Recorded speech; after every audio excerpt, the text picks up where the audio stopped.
So, anyway, this is the Arcade Mage doing another Mage stream on behalf of the Well-Read Mage and www.thewellreadmage.com. And today we are playing Dawn of Man by Madruga Works. And the last time I streamed this, we went through the tutorial, and then I ended up going through the tutorial again just to kind of refresh myself and to get a better handle on the basics of how to play the game. So, without further ado, let us start.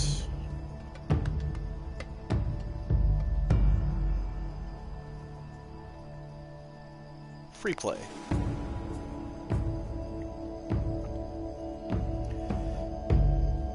Continental Dawn. Grow and evolve your settlement from the Paleolithic to the Iron Age. About 17,000 years ago, the last glacial period had ended. This makes most of the continental Europe a lot easier to inhabit. Human populations thrived, and a Neolithic revolution started. Now, essentially, the Paleolithic took place about 2 million years ago to roughly around just shy. Let's see. Okay, I might not be able to see that. Okay, 12,000. To about 20,000 years ago, give or take. It sort of depends on the particular area you are looking at. But generally, with the North American continent and the European continent, after the glaciers had receded, that did allow for a lot more essentially geographical territory and climate change to make things more amenable for settlement and the growing of crops and hunting and gathering and things like that. However, it is important that with the last ice age, that allowed peoples to move between continents simply because you had such large ice sheets connecting the continents that does not currently exist today. And so there is some debate on how different tribes got into North America. Some suggest that they came from Europe via Greenland. Some suggest they came over the land bridge between Kamchatka and Alaska, Russia and Alaska, basically. And then there's also literally the slow boat from the Pacific to the western coast of the Americas. Ooh, I can name my settlement. We'll name them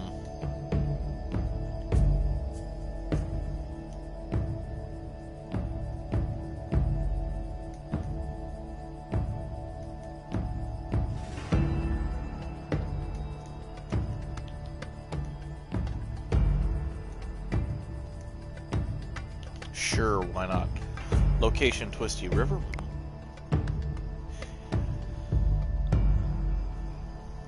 And part of the problem is we don't have a lot of settlements from the Paleolithic. We don't have a lot of essentially archaeological sites to be able to excavate, simply because during the Ice Age, when you had such large glaciers, that was essentially trapping a large amount of water, and so as a result, the sea levels were far lower, and so the coastlines were extended. And just like with the Twisty River site, a lot of early human settlements took place on the coast because you could take advantage of the various shellfish and basic fishing, and so you had more resources available to you when you were on a coast versus inland.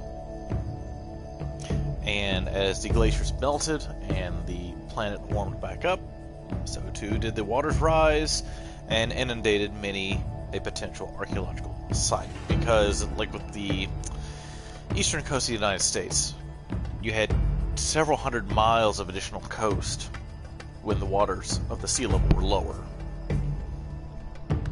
That aside, Twisty River.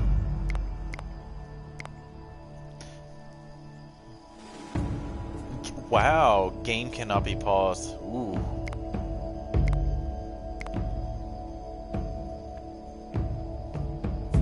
start the game. Now that I've talked way too long about the Paleolithic era, glaciation, and the destruction of archaeological sites due to rising sea levels.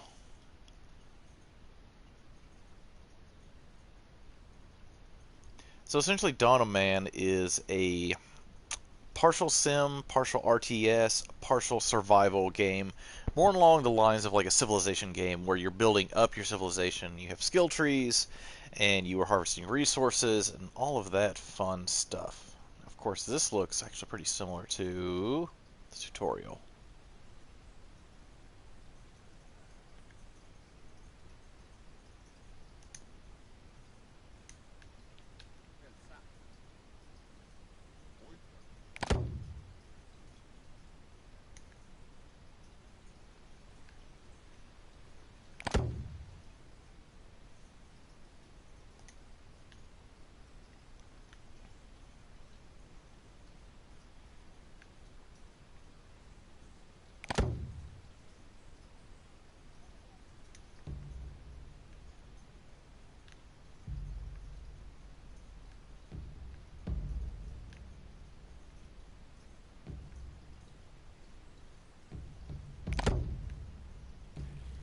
And so what's interesting about this game compared to other like civilization games is that you can set, for example, very large areas for your peoples to essentially hunt and gather without actually having to micromanage individual units. You have the ability to micromanage individual units, but it's nice that the game allows you to sort of set things on autopilot to a certain degree, in that, for example, I have a flag for them to fish at their own rate, gather sticks, gather flint, and gather berries at their own rates. And so essentially, you have your storage capacity depending on how many storage units you have, and that sort of dictates what your people do and when. Basically, they just, if they have the ability to resupply fish, for example, they will do so. And what is nice about this game as well is even though spoilage can occur with your fish and your berries and other resources, they have a program to where your tribe essentially will eat the stuff that's the oldest. So while you can certainly micromanage on a one-for-one basis with your tribesmen, it does allow for a lot more casual RTS civilization experience, which is kind of nice.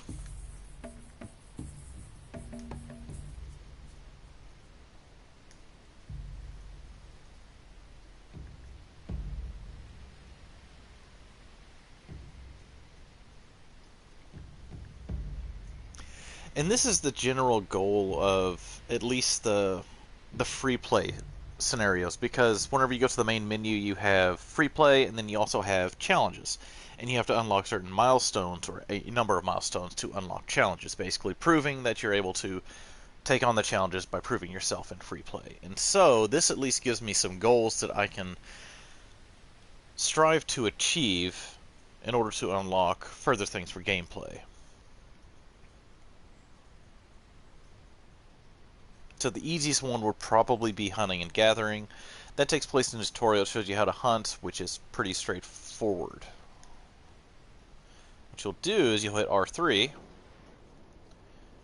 which takes you into Primal Vision, which beyond animals, for example, no, it's a dude. Okay, beyond, here we go.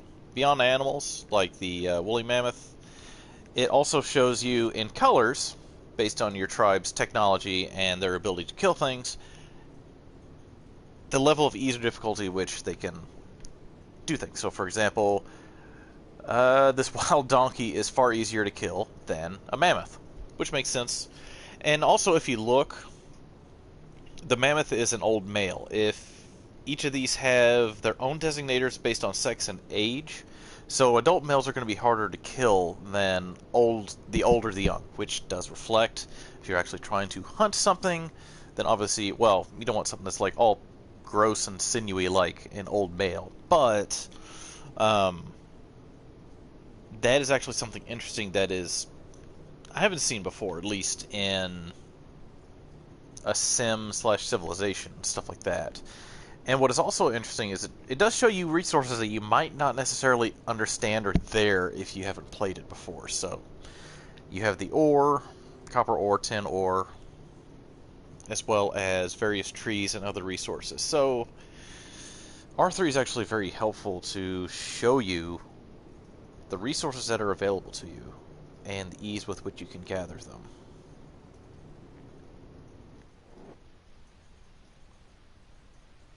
So I'm just going to speed things up and let my humans do what they need to do to gather resources right now. Because I need to build spears in order to hunt. And I need to hunt in order to unlock that first milestone.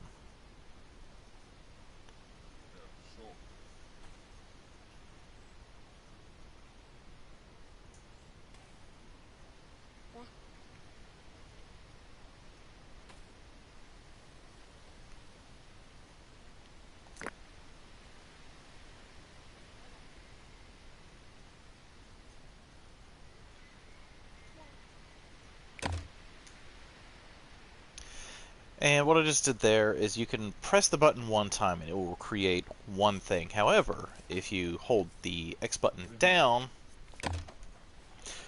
just like with these general harvesting areas until I presume they get depleted, so I believe they do, depletion does occur, even though how does depletion occur in a river, but it's neither here nor there. Just as they will continually fish when fish are needed, so too will they continually craft wooden spears and bifaces. And what bifaces are is essentially you're made out of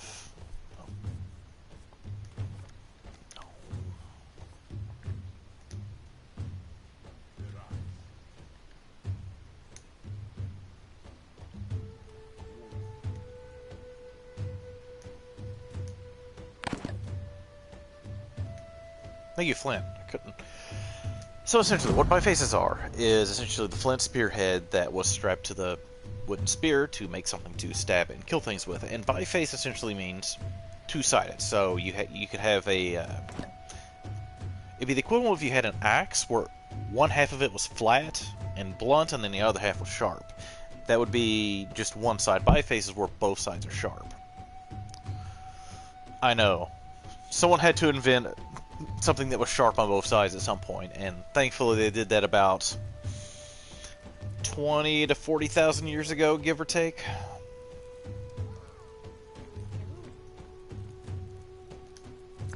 So, here we are. Bam. What do we got?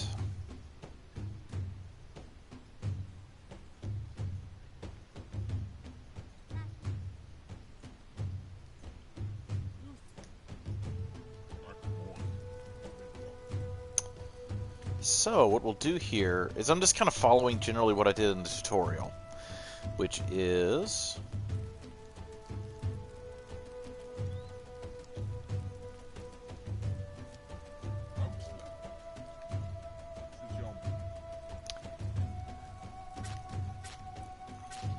since you have to worry about raiders in this, it's like the question here is like, where do I place my storage?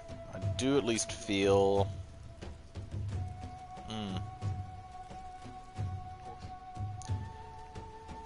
put it, how about we put it right here, kind of close to the rocks. There we go. Whoa, hold on.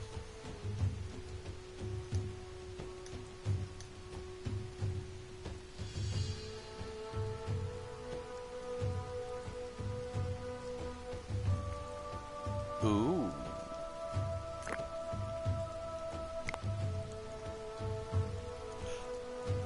I will take that. I will take a bear wandering through my camp, killing a creature, then wandering on. I was concerned at first that it was actually a member of my tribe, but alright. Let's see what happens here when I go up to game speed 1.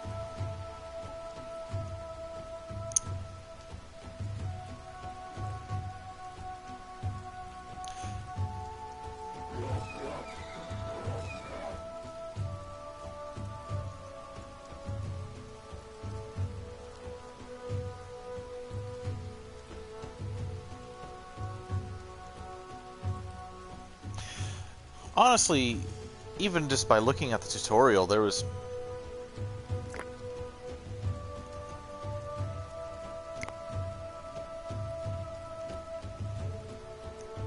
I feel bad hunting it, but I mean, needs must where the devil drives.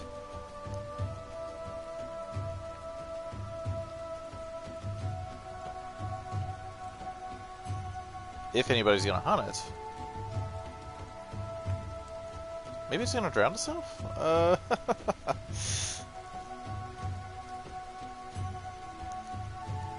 Oh no, they're gonna hunt it. Alright, alright, alright, alright.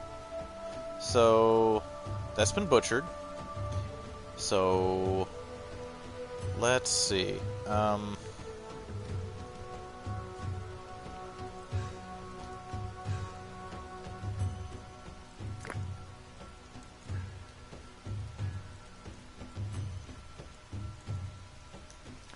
I guess that got butchered, so...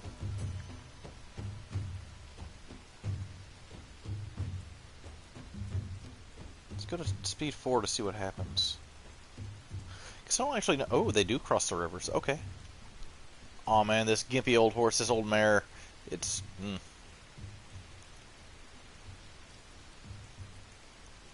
Yeah. You're gonna totally get splattered. Boom! Yeah. No storage slots left.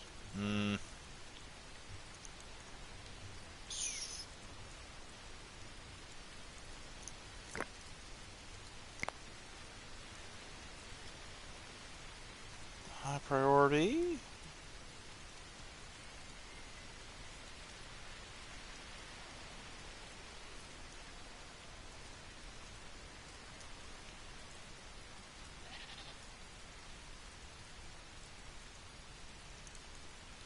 But there's this delicious raw meat here. Why? I wonder if this will go bad. Well, immaterial at this point.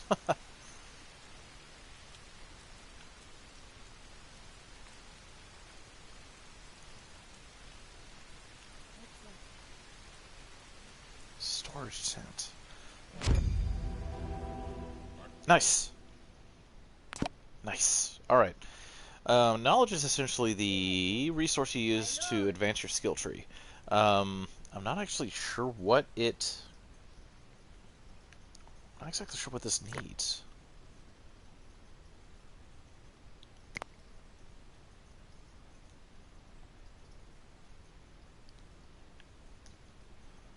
Not sure what material that is. So we'll go to management. Text. Composite materials. Tanning.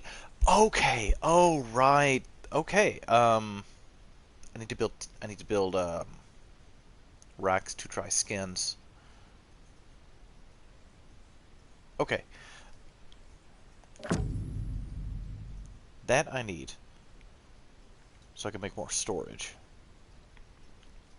67. Depends on your people's state, clothing, and also on the food.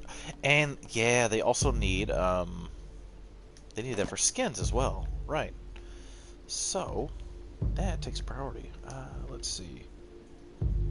Build, production, skins dryer.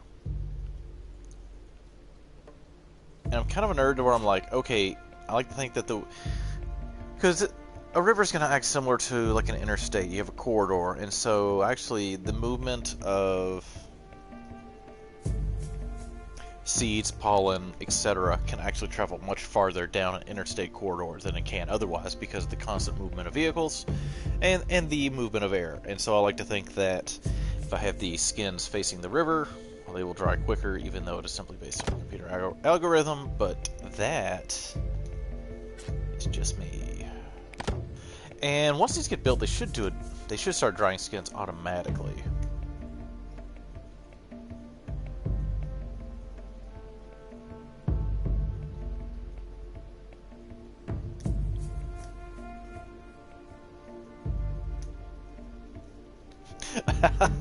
Like, he's got skins just hanging out.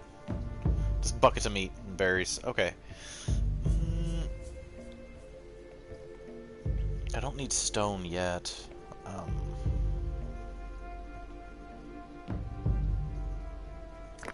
And you can also move work areas around if you need to as well, or cancel them. Alright, let's... Thank you.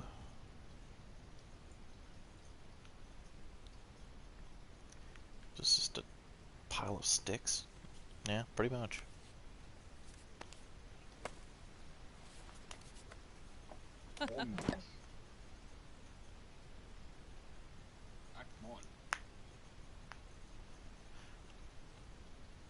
Excellent.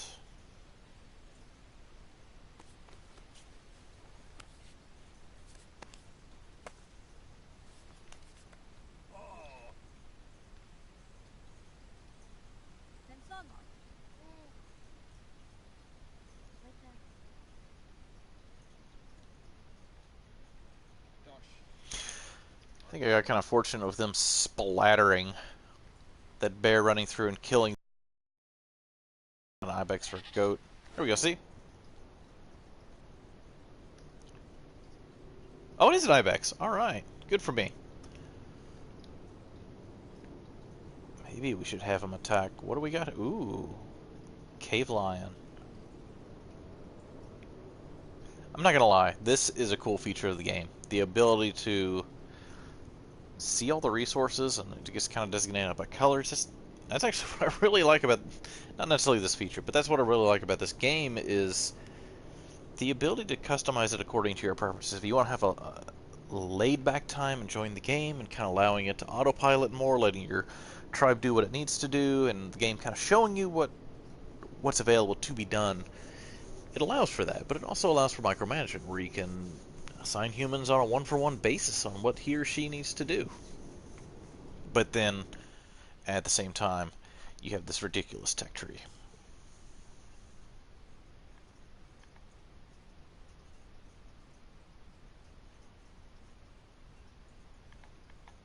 And that's why 10 is important.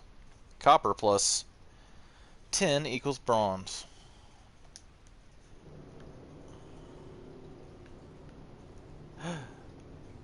What's this thing doing? I don't like it. I don't like it being this close to my peoples. Really don't like it being that close.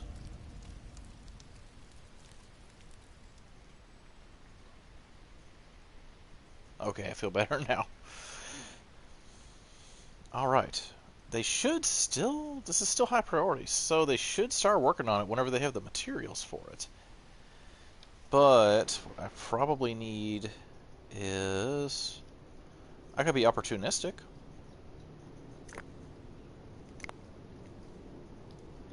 That seems like a bad idea. A very bad idea. But let us see what happens.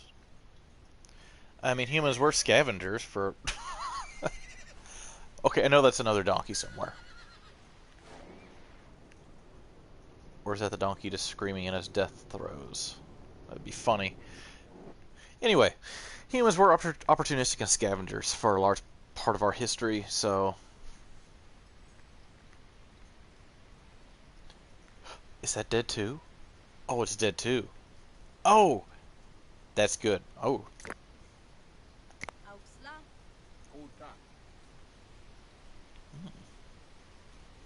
I will... Yeah, you don't want to mess with that moose. Even though it's green, look at those antlers. Megaloceros. And also during the Ice Age, so you're in the Paleolithic, you also had megafauna, which was essentially that you had animals... Fauna, meaning animals, mega, meaning big. You essentially had animals that were much larger than today's contemporary animals. So you had... If I recall, like a beaver the size of a Volkswagen Beetle, like, well, the 60s and 70s Volkswagen Beetle versus the modern ones. Trying to think of some of the other megafauna that existed. That's actually one thing. That's how I Google it. Oh yeah, huge kangaroos, stuff like that. Essentially, animals that were far larger than today's contemporaries. Actually, kind of similar to during the Age of the Dinosaurs. Because there's more oxygen in the atmosphere, and things were much more humid, and the climate was far more wet, that allowed for essentially megaflora to exist, which allowed for very large herbivores to exist because there was more to eat, and for other reasons too. But so I mean, you figure you had humongous ferns, humongous trees, humongous flowering plants, and stuff like that. Well, I'm trying to think of when flowering plants came around. Actually, no, I don't think there was too many flowering plants during the time of the dinosaurs. Mostly ferns.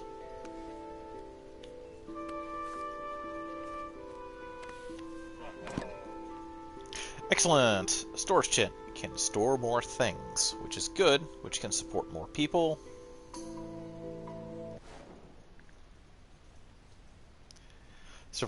Survive 2 years, unlock the Mesolithic era, which probably means I need to unlock. Gain more knowledge so I can do more stuff. Get 20 people in your settlement. Unlock all the Neolithic founder crops. Oh. Oh, okay. Boring. Domestication. Mechalomania. Goodness gracious. Oh, I forget what cairns are. I think cairns are sort of like town halls, I think. Maybe. We'll just go with that. But anyway, I'm just going to let my people do their thing for right now.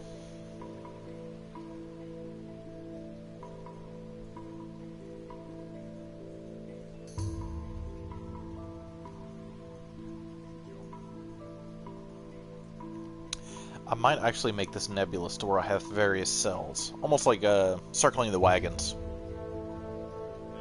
With some of the more important stuff in the center.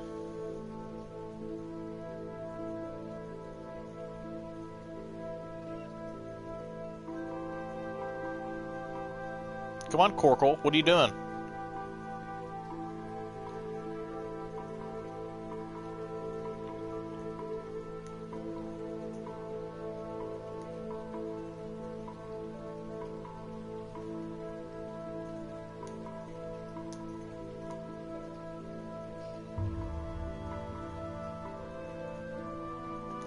Obtain stone.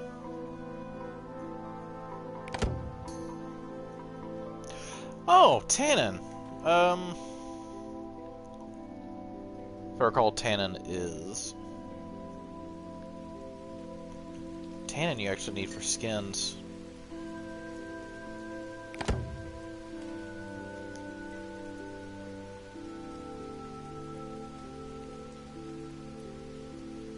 You'd actually get paid money in the Roman Empire to piss in a bucket. Because they used urine to help, or call laundry? The uric acid. So you or your horse could get paid money to pee in a jar, basically.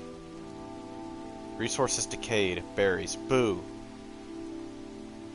So... where is it?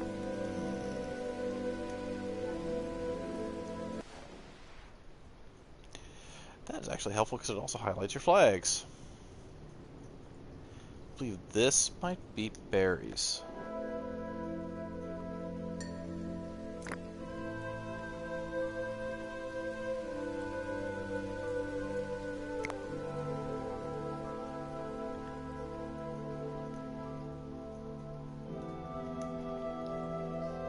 What's also interesting, as you can see, seasons are changing. We'll leave that there for right now. And so that's why it's good to harvest what you can when you can.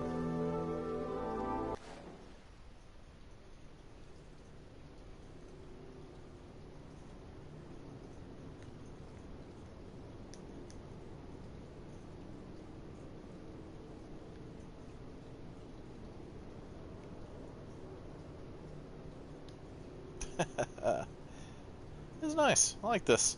I just like having all these bears here that are killing things for me. It's nice. I really like it. It's nice. It's like they're doing all the work for me.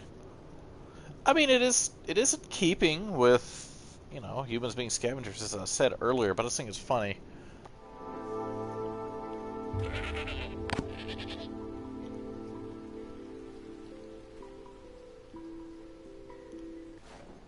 Did you kill anything else? No. Dang it. Now, of course, in the easy setting, well, they don't have easy, they just have normal and hardcore. Animals are less aggressive, so it is potential in the hardcore setting. These apex predators would not want me stealing their food and may kill my humans.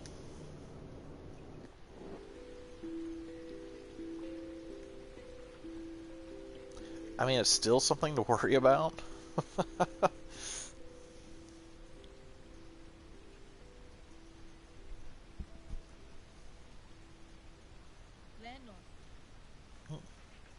Dang Skippy.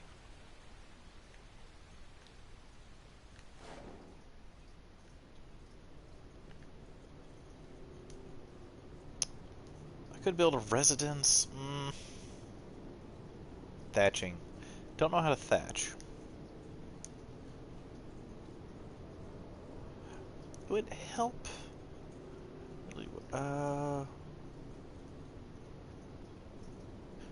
Yeah, we'll sort of have. Yeah, that works. So I kind of have the resources through here and have two circles of huts. So bam, stone pile.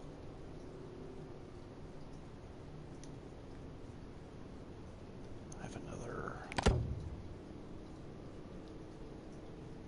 Yeah, okay. Look at this pile of rocks.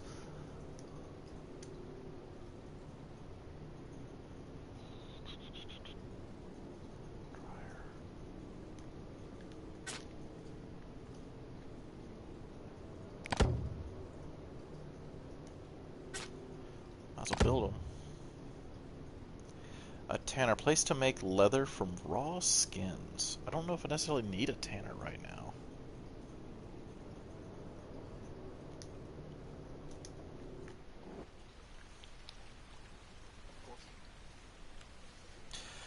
And of course it would help that I actually have an area to...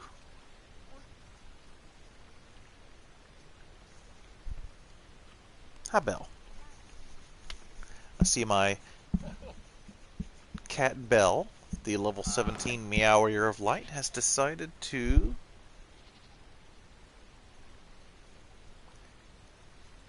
get out of her heated bed and pester me. Hi.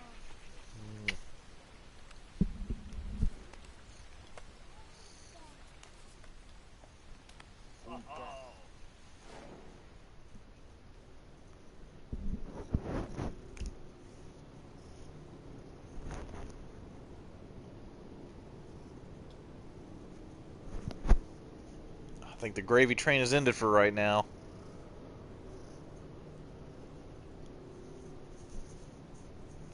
And I do think it's actually kind of interesting how the animals have their own cycles as well, versus just kind of standing around. You have apex predators hunting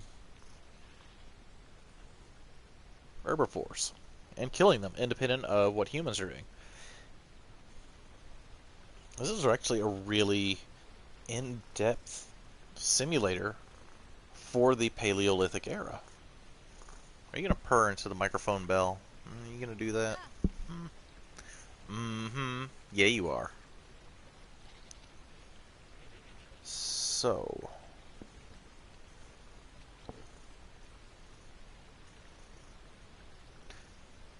Oh my gosh, this is way too much.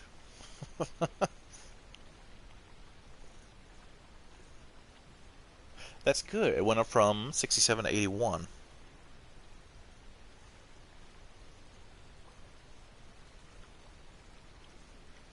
Arrival frequency and birth rate.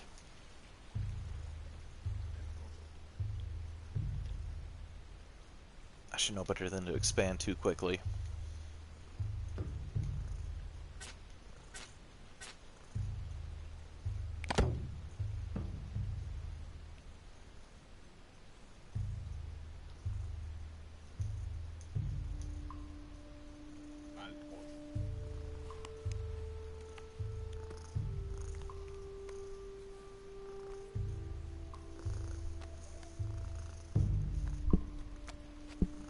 Like I mentioned in my last video,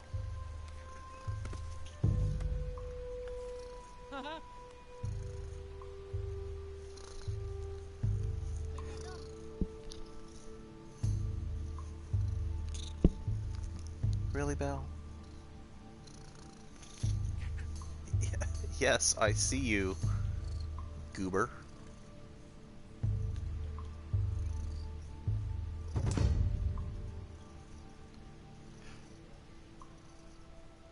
Huh? What? Hold on. Focus.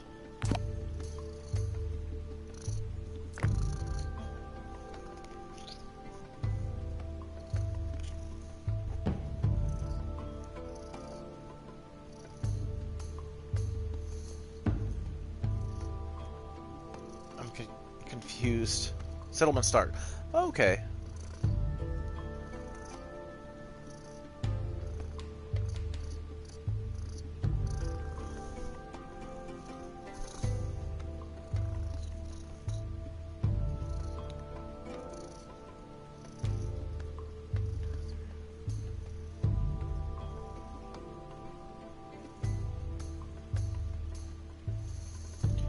Bone.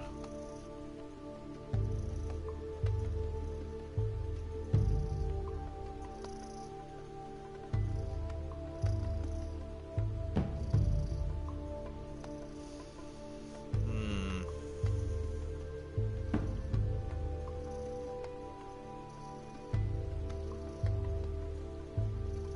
Oh no, I want cured meat for winter. They can get more skins. Harder to cure meat though. It's 9. What if I give him that? I'll do that.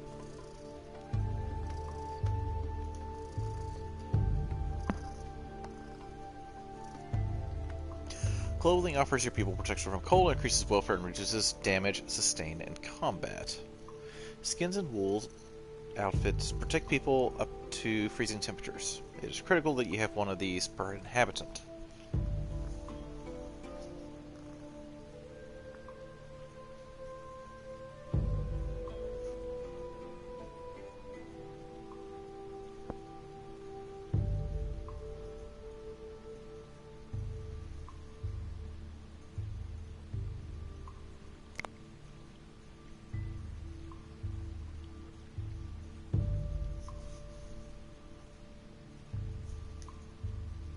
No, I was wanting to read more. Why did it back out? Okay, good. Thank you. See, that's actually one thing I ran into with the tutorial I don't like. The difference between previous and back. Back backs you out of the menu altogether. Previous takes you to the previous page. When you would think circle would take you to the previous page.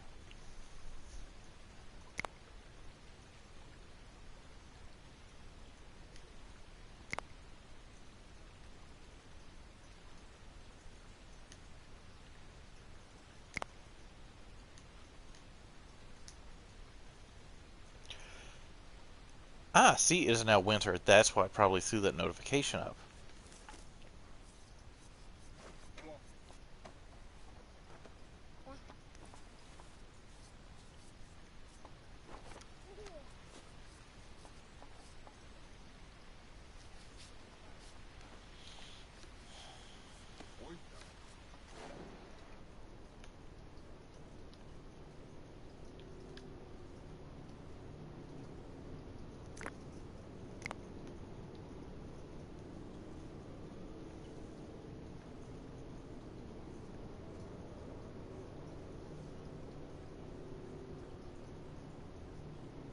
Essentially what I'm doing right now is seeing the amount of animals available given that it's winter. As you can see, primarily apex predators being a pride of cave lions and some bears. Not a whole lot in terms of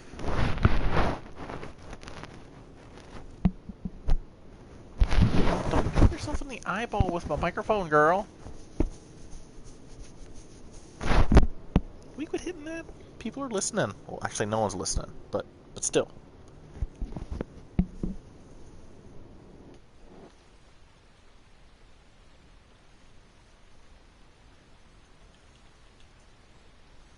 Nice. I can live with that.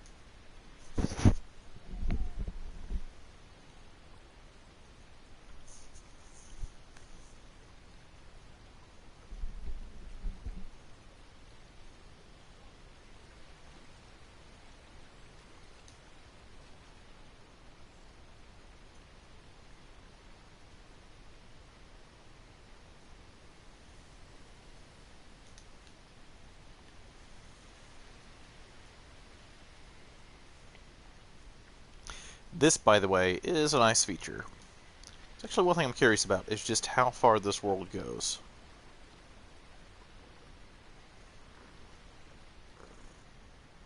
Hmm.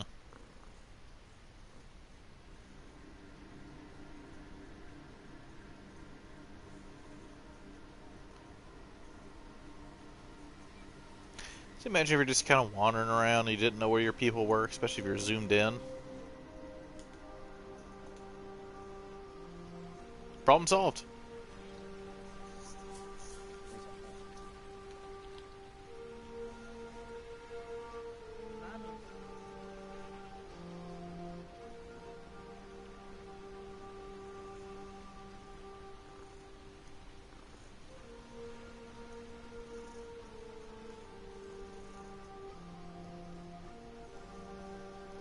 Not to mention, it just shows you just how isolating it must have been during the Paleolithic.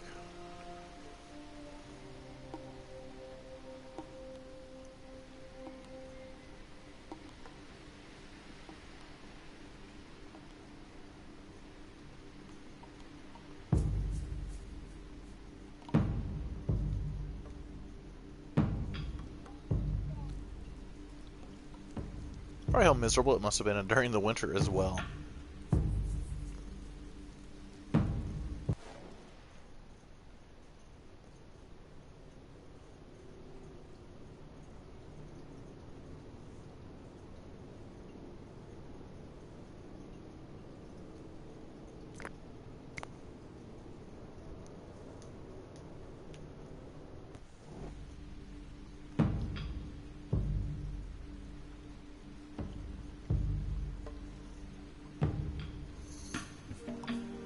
Weirdos standing around.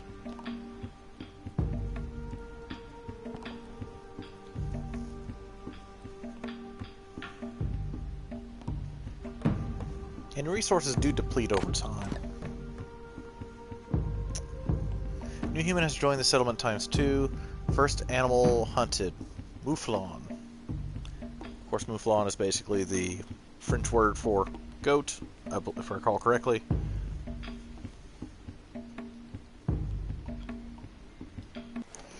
Okay, so that's how you get more knowledge. Okay.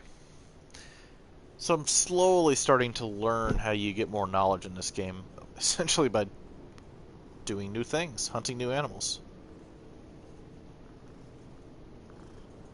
Just sitting there all by itself looking delicious.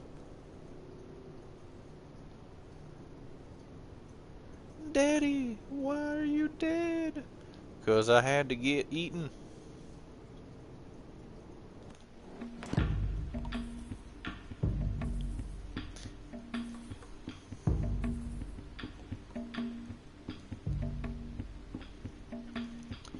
Oh man, it's just asking for it. Where's my daddy? I don't want to have an absent father. I can fix that. Like that. Wandering around.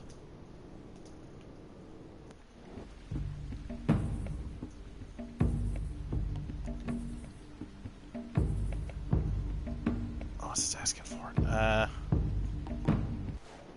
let you live.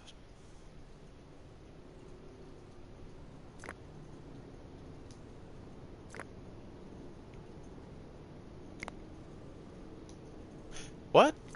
Hold on.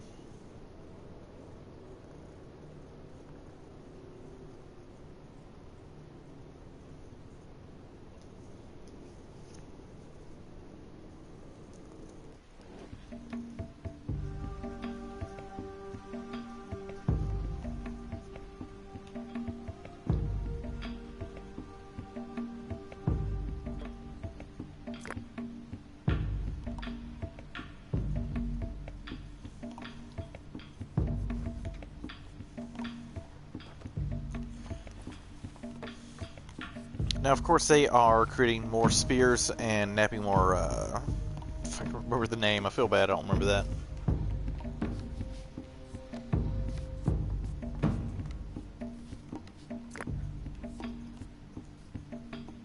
By face. Essentially making more flint tools and more spears. And like I mentioned in this tutorial, a lot of cultures kind of had their own style, their own signature on how they crafted their stone tools. And so you can kind of look at not necessarily trade routes and the movement of peoples over the course of time through technology such as this, but it is a good indicator, provided that the same technology was not independently developed with two separate groups of peoples over the course of time. So, for example, the Levallois, if I'm getting that pronounced right, and the Lotus Leaf culture,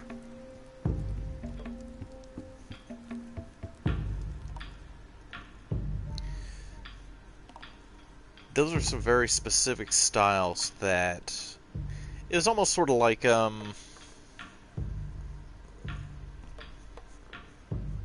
radio, for example. A technology, once it appeared, spread rapidly because it was such an advancement in the technology. And so it's actually kind of interesting to track that technology through time and geographical locations to try and understand the movement of peoples. Because once the technology appeared in North America, it was actually really important to look at these stone napping technologies to try and determine exactly how humans got onto the North American continent, given that we started some 4.7 million years ago at this point in Africa. And so the question is, how did they get from Europe, Eurasia, what have you, to North America, given the fact that those continents were still separate at that time? Um, like I had mentioned before, with the Ice Age, you obviously had large ice sheets that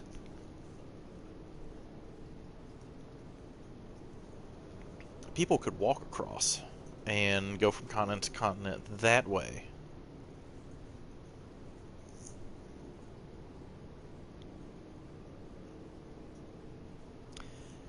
But there's also other theories on how humans got from Eurasia to North America. You have your three prevailing theories: that they walked across the ice sheets during the Ice Age from Greenland over to the eastern coast of Canada. You also have them going across the land bridge from eastern Russia to essentially Alaska, and then you also have them essentially going on boats from the Pacific Islands all the way to the western coasts of South America and North America.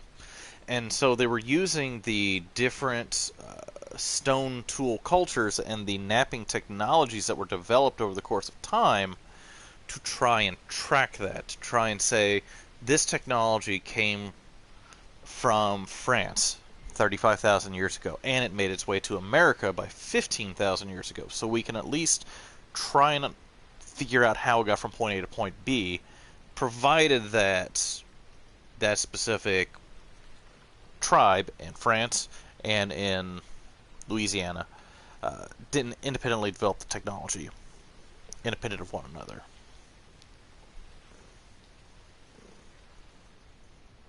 Which is what? Well, actually, that person just made a spear.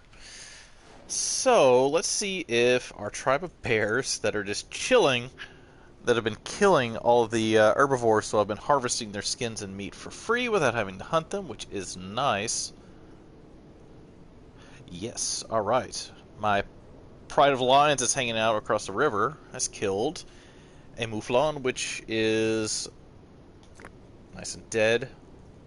Oh man, it just got bones. Just gonna get the bones. Okay, this is not as profitable as I thought it was gonna be. Which I guess that also makes sense because obviously after apex predators such as pride of lions have eaten a goat in the dead of winter, it makes sense there's probably only going to be bones, which actually again goes back to our scavenger origins way back in the day, although I would like to see different sprites, because that would at least tell me this thing is effectively worthless. But who knows, I might get something else from it.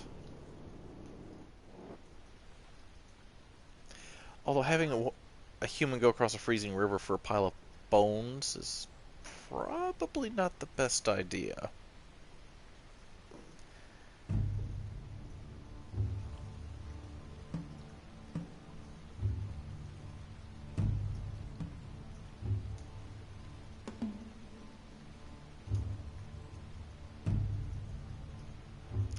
So the tribe of mages is doing pretty well so far. We have 9 mages, 9 housing. I'm probably going to wait to expand it for more mages, I guess, until after the winter passes. Makes sense in the spring to expand it, and then that allows me to have more people to do more things.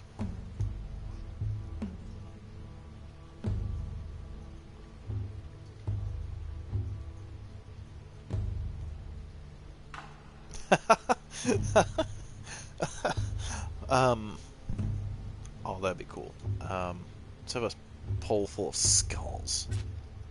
Um, hmm. There we go.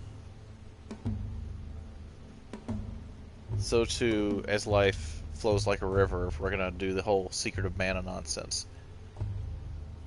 Hold on, let's go back to what these even do. I think they worship them.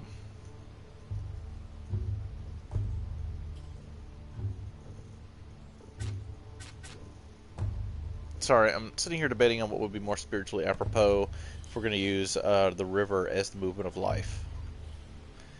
Would they be looking this way at the to be keeping watch on upcoming generations, or guiding them down the path? Oh, it's creepy. Like, if we came up to a settlement, is just a bunch of skulls on the side of the river? Ooh, creepy.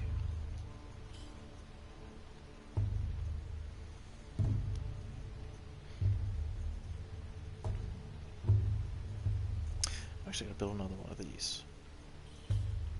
Kind of build it back to back.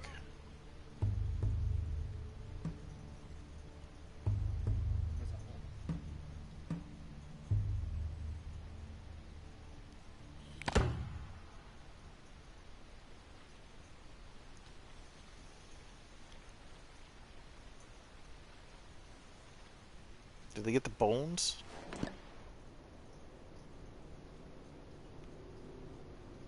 Should have been paying attention to that sooner. Case in point, let's see what's left on this little goat that I spared.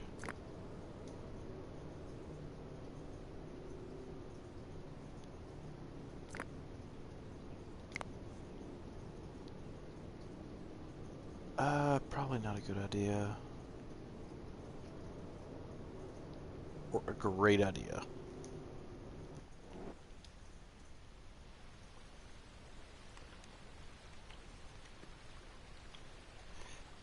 And it is now spring. Sweet.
Yeah, it pictorially represents what you're trying to get too, which is nice.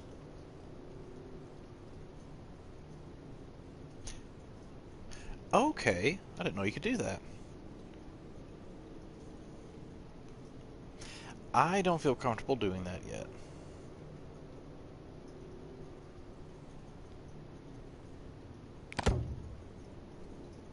Whoops. That's not what I want. I don't feel comfortable allowing my tribe to hunt indiscriminately because this is hunt mode, and this allows you to look at all the different resources available at a glance. Green are resources that are easy to obtain, red are harder. And so for hunting, for example, we have some delicious, delicious reindeer, pretty easy to hunt. And on the flip side, you have cave bears that are hard to hunt. And what is also kind of interesting about this game is, if you look here, it says cave bear young female. Over here, you have an adult female. And depending on their age and sex, that makes them easier or harder to hunt. So the younger ones are a little easier to hunt than the older ones in the prime of their life. Now, I'm not exactly sure how you could, well, I guess you can't hunt a bird. But what is nice about this particular setting is you can see in the mountains you have different ores you can harvest whenever you learn technology, sticks, stones, and other things you can harvest. Whereas if you're just looking at it like this, much harder to discern what's going on.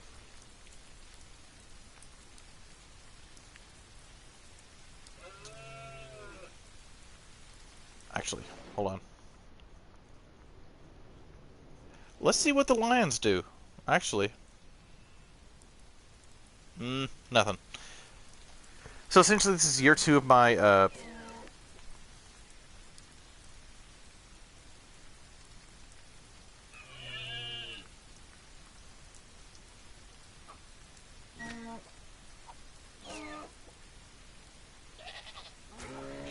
haha, now he's dead. And if you look down at the bottom right, each time you hunt a new species, you actually gain knowledge, and knowledge is the currency you use on your tech tree to learn new technologies. Ooh. I can learn bone tools, so I can use the bones of my dead animals to kill more animals.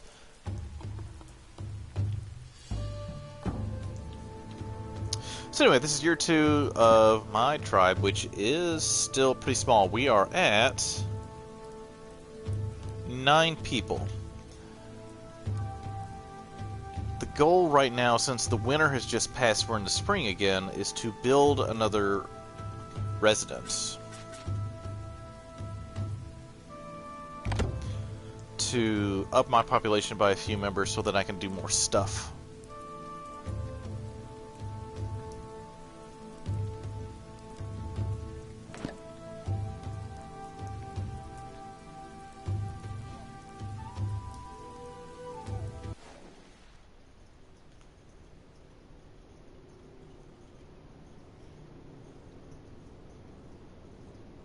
Move pretty far away. Ah well. They'll do their thing. I wonder if you can actually, I wonder if your settlement can have multiple nodes. And if that would be considered a cohesive unit. Come on, did they build their stick of skulls? What? Why didn't you do that?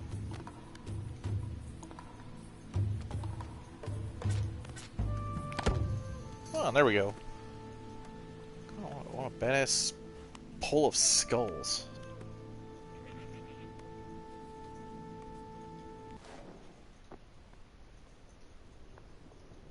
It's bad I'm using those sounds to try and figure out where stuff is to hunt.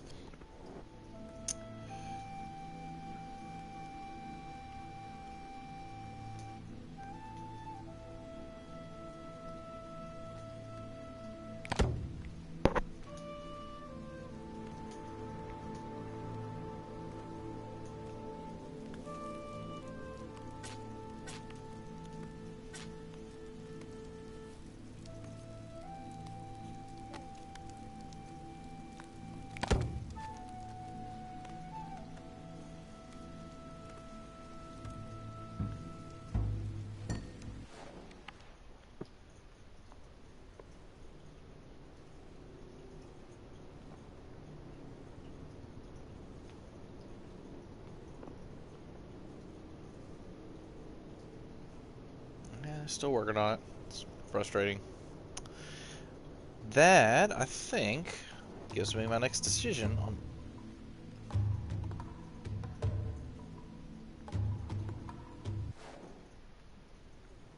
what I want to do.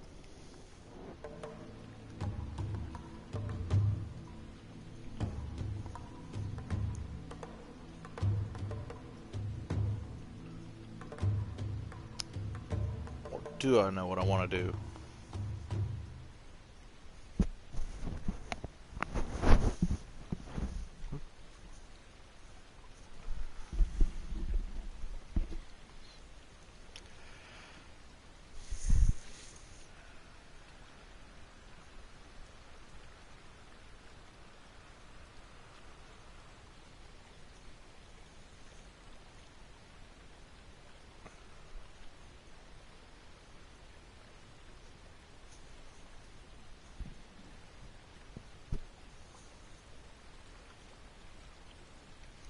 Food is important.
Wish I had bridge making skills. Be nice.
Commission.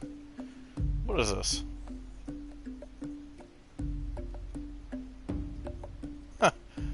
Give me a dog.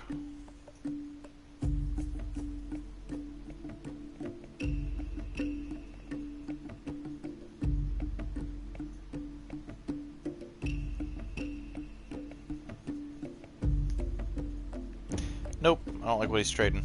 It might be dumb of me to do that at this point, but...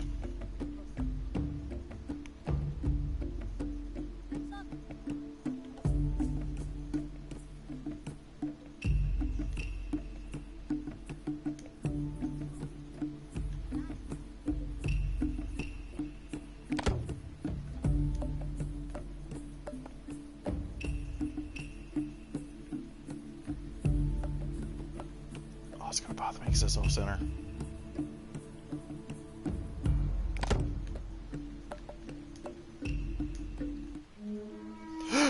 I don't know what this did. I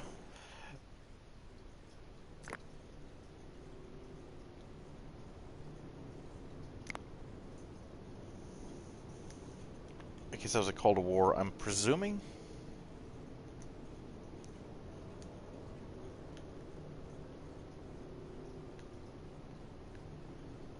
And this is how you know you enjoy RTSs. Placement of property.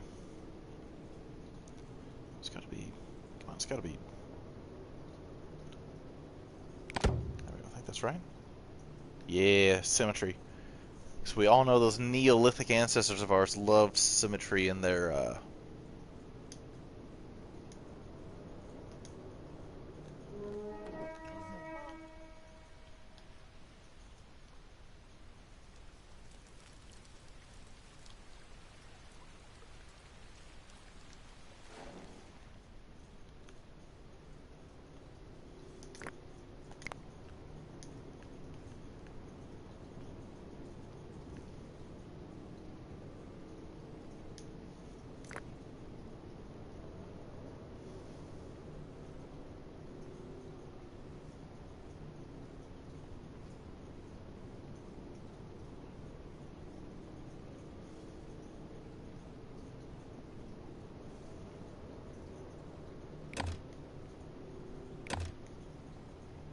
that's smart to turn both of those on, but I don't know necessarily. Well, the problem is I don't have a lot of bones. So the idea is like to make those until I can't make them anymore. And then they will go back to the more basic technology until the more advanced technology comes back up with the resources. So make wooden spears and wooden fishing poles until I get more bones in my settlement, and then make bone tools until I run out of bones.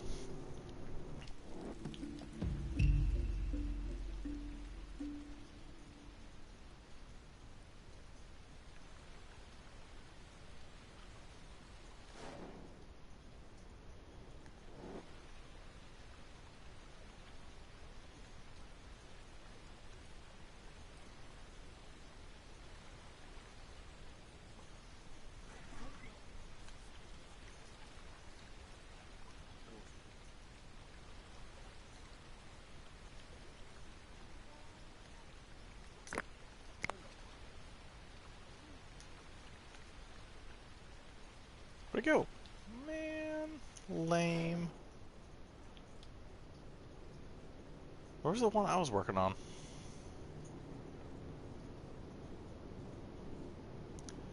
The last thing I want is something that I'm trying to hunt, running halfway across the map, and then I have some dude spending half a season wandering back and forth.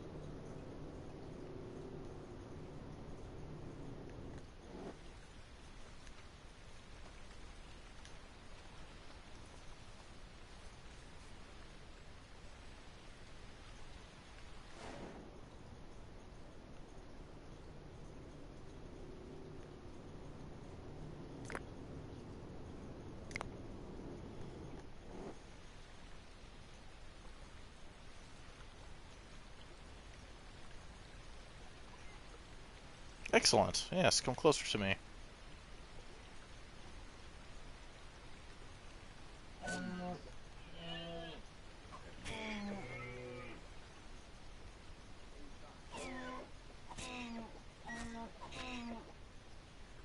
How is it not dead?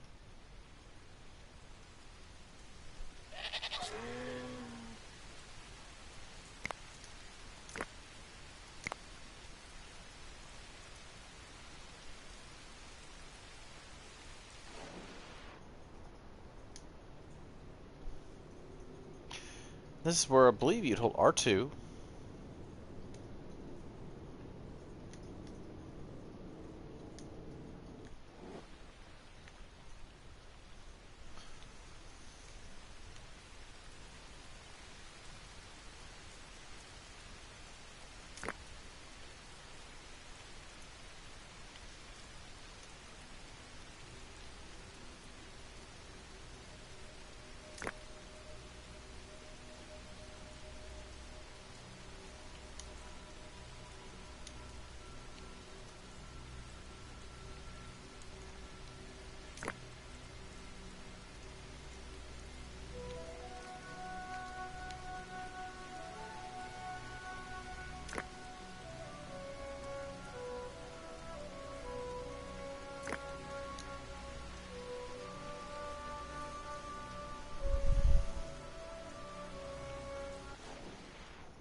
Sheesh.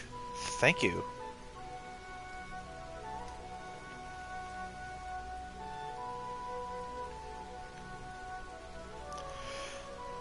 So anyway, I was having some difficulties there with the advanced selection. What I like about this game is that most of this stuff kind of runs on autopilot. What you can do is you can place work areas. So for example, if I want to have a general area to hunt in, I can just select it and My tribe will occasionally hunt in there, sort of depends. But you can also do advanced selection if you want to micromanage.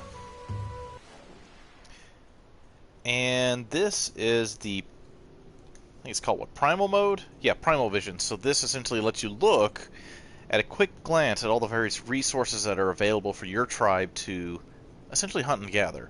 And the different colors are, green is far more easy to hunt than yellow, orange, or in the case of if I have any apex predators around, red. And also, if you look at the bears, some are orange and some are red, and that's because this is a young female and this is an adult female. And so the younger ones and the elderly are more easy to hunt than the adults in the prime of their life. And I don't recall whether the males and females have a difference. I think they do a little bit, but this is my tribe. I have a tree full of skulls because that's spiritual for them, so that's good. And so essentially what I'm trying to do right now is work my way through these milestones in the first scenario, because there are two general categories you can approach the single-player campaign in. You have the sort of free-played, where you have general eras where you're trying to unlock these milestones, and then you have the challenge mode where you have specific things you got to do. But you have to unlock a number of milestones to be able to do those challenges.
Oh, I'm stupid. I forgot.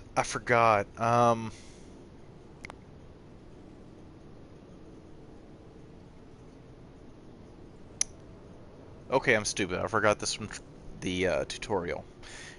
You can adjust the number of people that can exist in any work area at any given time.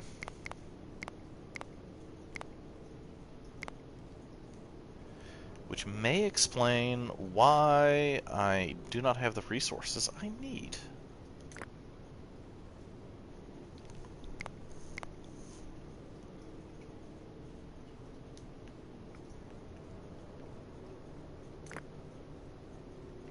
I'm not really sure what the production limit is. Oh, 15 units? Who cares? I mean, I got 2 storage units. I might as well.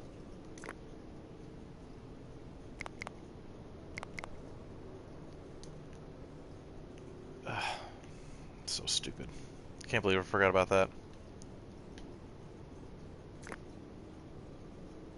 Yeah, thanks.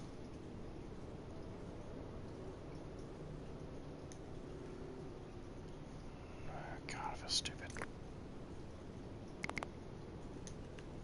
No wonder I only have 1 stone.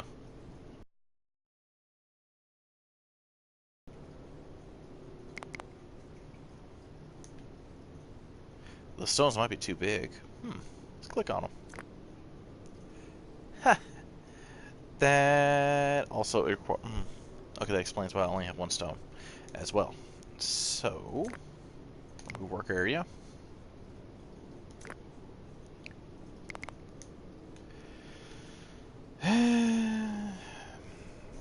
I didn't waste a year and a half of my tribe's life doing poor tribal management.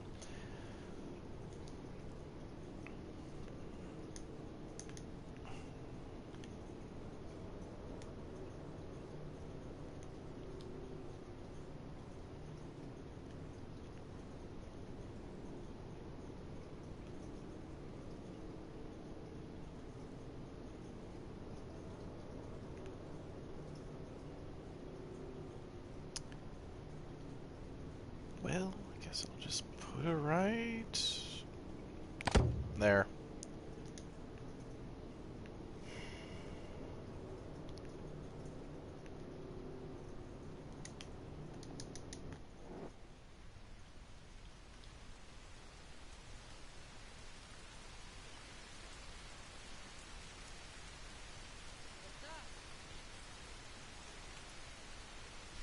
Fancy that.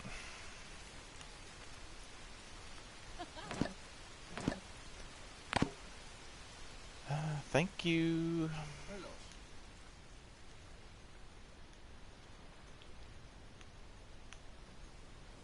I think they do this automatically. Yeah, they do.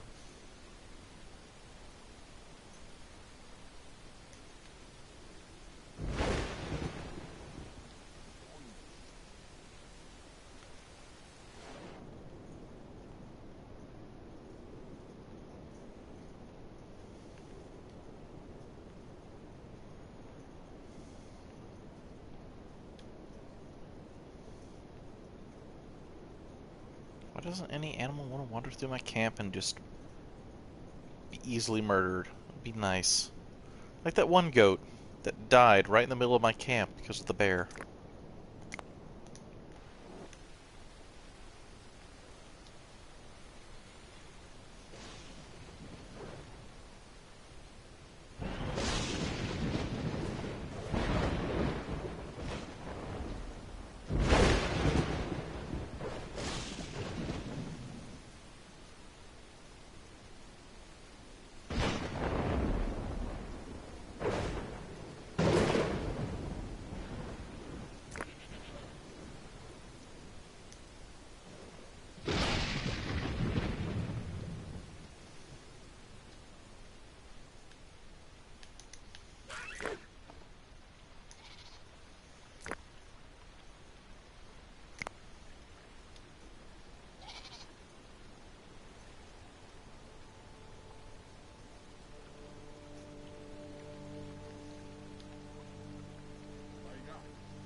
That's probably the problem right there.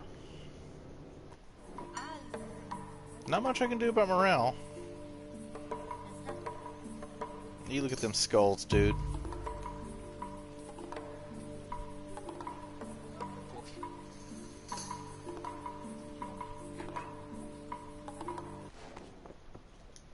Oh, they're maintaining them. Okay, cool.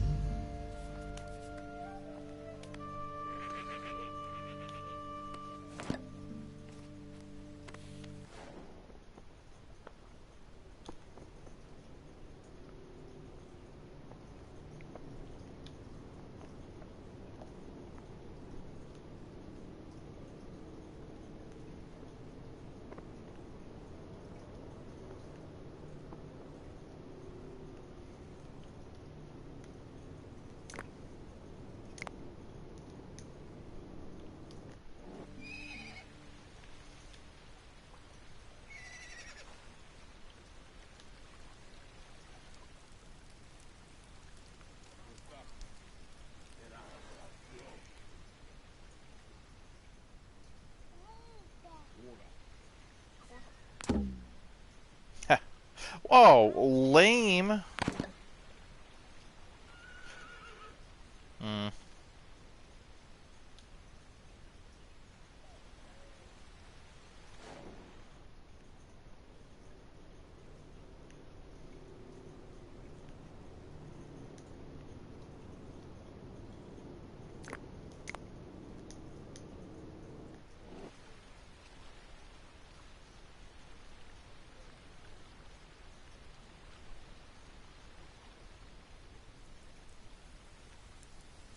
Really?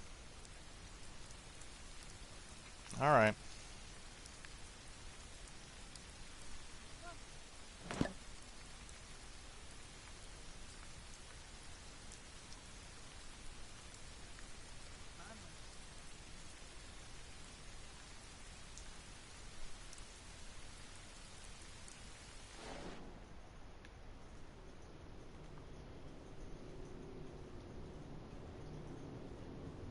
Let's go after a Megaloceros.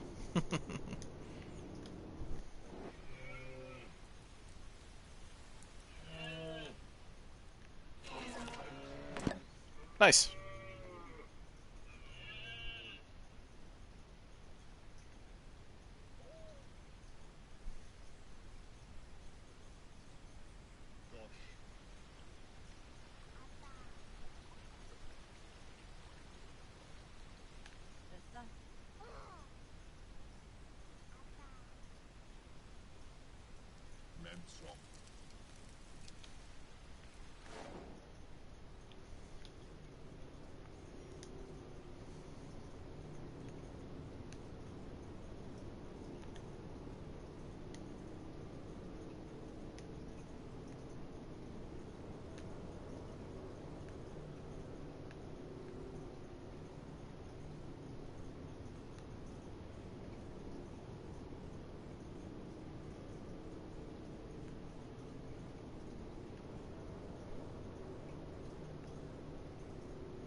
little harder than I thought.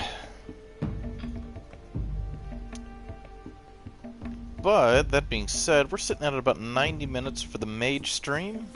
I think what we're going to do is stop it right here. So far, I've achieved one milestone. But the next one survived 2 years I'm already working on, just because I'm surviving. Unlike the Mesolithic era. I'm about halfway there, less than half. But I could upgrade 2 things at once, but I'd rather wait and get my settlement a little more powerful. So we're sitting roughly at the end of the 2nd year, which will unlock another one.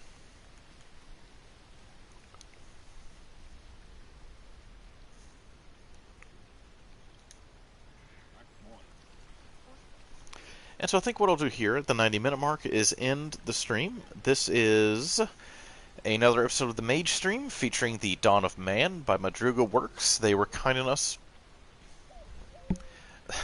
to provide us a code for this game to feature through streams and also to review down the road once I've played it a number of hours and get a good feel for the game to provide an honest assessment and objective and subjective review of the game. And if you'd like to check out more about the game, you can go to @MadrugaWorks on Twitter, as well as their website. And additionally, I am the Arcade Mage from the wellreadmage.com, where you can go and see they have tons of reviews on games from the birth of gaming to the most recent ones. We do all sorts of polls, we do contests, podcasts. We have various thought pieces and critical thinking about different video games and concepts within video games. And so there's a lot to the website. Where? Hold on.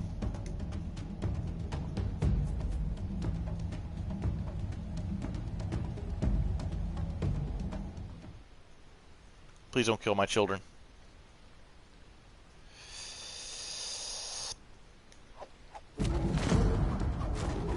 Please don't kill my child. Whoo! Alright. So, a little bit of excitement for the end of the stream there. So as they carved the cave lion that tried to kill one of my kids during the winter, I'm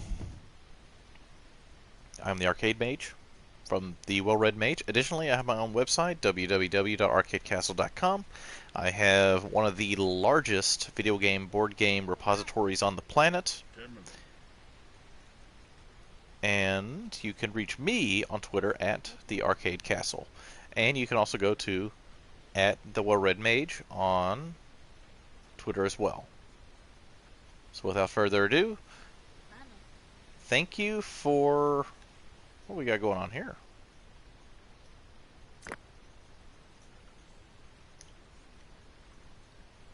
All you got?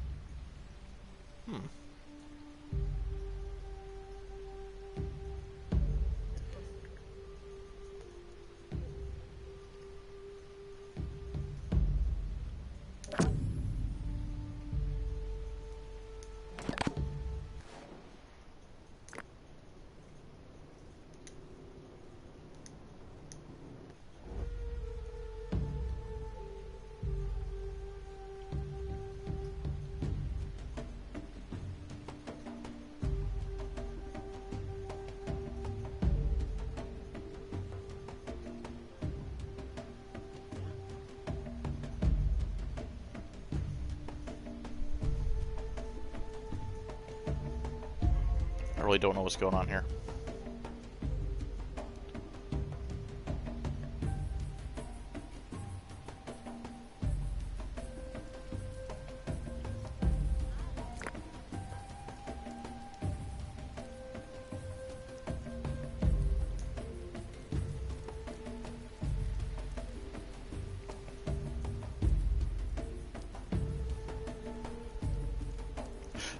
Oh.